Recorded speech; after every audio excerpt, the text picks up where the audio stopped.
এক গ্রামে রাহুল ও আরমান নামে দুই বন্ধু থাকত। তারা ছোটবেলা থেকেই খুব ঘনিষ্ঠ ছিল। তাদের বন্ধুত্ব এতটাই গভীর ছিল যে তারা সবসময় একসঙ্গে সময় কাটাত এবং একে অপরকে সাহায্য করত। একদিন তারা সিদ্ধান্ত নিল যে পাশের জঙ্গলের মধ্য দিয়ে হেঁটে শহরে যাবে।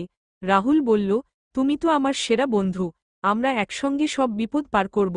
আরমান সায় দিয়ে বলল, ঠিক বলেছ, একসঙ্গে থাকলে কোনো ভয় নেই। তারা জঙ্গলে ঢুকল। চারপাশে গাছপালা আর পাখির ডাক শুনে মন ভরে গেল।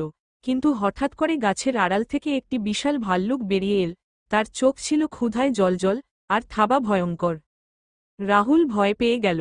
সে চটজলদি এক গাছে উঠে পড়ল, কিন্তু আরমান গাছে উঠতে জানত না। সে ভয়ে কাঁপছিল। আরমান মনে করল তার মায়ের কথা, যদি কোনো বন্য প্রাণী সামনে আসে তাহলে শ্বাস আটকে মাটিতে শুয়ে পড়ো, প্রাণীরা মৃতদেহ আঘাত করে না। আরমান তৎক্ষণাৎ মাটিতে শুয়ে পড়ল।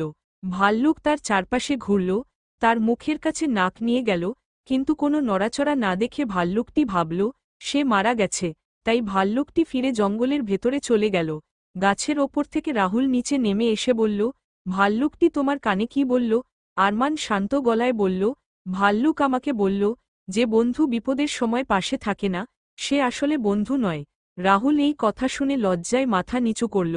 সে বুঝতে পারল, বন্ধুত্ব মানে কেবল সুখের মুহূর্ত নয়, বিপদেও একে অপরের পাশে থাকা।